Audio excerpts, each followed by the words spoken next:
জাতিকৰণৰ কাৰণে যিখন প্ৰতিবেদন দিলে সেই প্ৰতিবেদনখনৰ কাৰণেই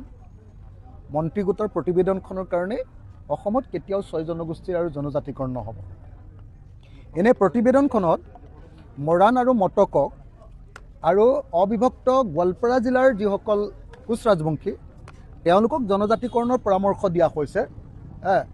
এছটি প্লেইনছ ৰূপে জনজাতিকৰণৰ পৰামৰ্শ দিয়া হৈছে,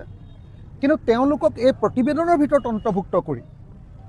বাকী যিসকল আহোম, চুতীয়া, তাৰপিছত চাহ জনগোষ্ঠী, আদিবাসী আৰু কোচ ৰাজবংশী অবিভক্ত গোৱালপাৰা জিলাৰ বাহিৰৰ যিসকল আপোনাৰ কোচ ৰাজবংশী মানুহ সেইসকলৰ নাম এছটি ভেলী কৰি দিয়াৰ কাৰণে সৰ্বশেষত মৰাণ মটকেও আচলতে এই মুহূৰ্তত কোনো পধ্যে জনজাতিকৰণ নাপাব। সেইকাৰণে এই কথাটো প্ৰমাণ হৈ গৈছে যে 2019 চনত বিধেয়ক উত্থাপন কৰি যি বিজেপি চৰকাৰে 6টা জনগোষ্ঠীকে জনজাতিকৰণৰ পৰামৰ্শ দিছিলে, ব্যৱস্থা লৈছিলে, সেই পৰামৰ্শ অতৰাই এতিয়া আমাৰ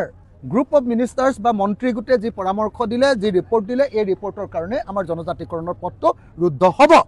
সেইকাৰণে এই মুহূৰ্তত মই দাবী উত্থাপন কৰিছোঁ যে 2026 চনৰ বিধানসভা নিৰ্বাচনৰ আগত শেষৰটো কেন্দ্ৰীয় চৰকাৰৰ সংসদৰ শেষৰখন অধিৱেশনে হ'ল বৰ্তমান চলি থকা ডিচেম্বৰ মাহৰ সংসদৰ লোকসভা আৰু ৰাজ্যসভাৰ অধিৱেশন।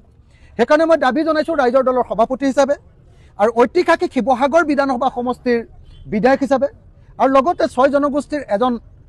মানুহ হিচাপে, আহোম জনগোষ্ঠীৰ এজন মানুহ হিচাপে মই দাবী উত্থাপন কৰিছোঁ যে অসম চৰকাৰে অনতি বিলম্বে কেন্দ্ৰীয় চৰকাৰৰ লগত আলোচনা কৰি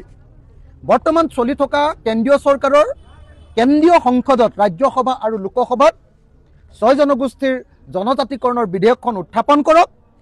আৰু 2026 চনৰ নিৰ্বাচনৰ পূৰ্বে, অসমৰ নিৰ্বাচনৰ পূৰ্বে অসমৰ 6 জনগোষ্ঠীক জনজাতিকৰণ দিয়াৰ ব্যৱস্থা গ্ৰহণ কৰক। যদিহে এইবাৰ ডিচেম্বৰত চলি থকা বৰ্তমানৰ যি সংসদ, সেই সংসদৰ অধিৱেশনত বিল পাছ নহয়, তেতিয়াহ'লে 2026 চনৰ আগত, তাৰমানে নিৰ্বাচনৰ আগত কোনো পধ্যে 6 জনগোষ্ঠীৰ জনজাতিকৰণ নহ'ব। তো যিহেতু 2016 চনতে ভাৰতবৰ্ষৰ প্ৰধানমন্ত্ৰী নৰেন্দ্ৰ মোদীয়ে 2016 চনৰ আগত 2014 চনতে 6 মাহৰ ভিতৰত 6 জনগোষ্ঠীৰ জনজাতিকৰণ কৰিম বুলি কৈছিলে। 2016 চনতে যিহেতু তেওঁলোকৰ ভিজন ডকুমেণ্টত, বিজেপিৰ ভিজন ডকুমেণ্টত 6 জনগোষ্ঠীৰ জনজাতিকৰণৰ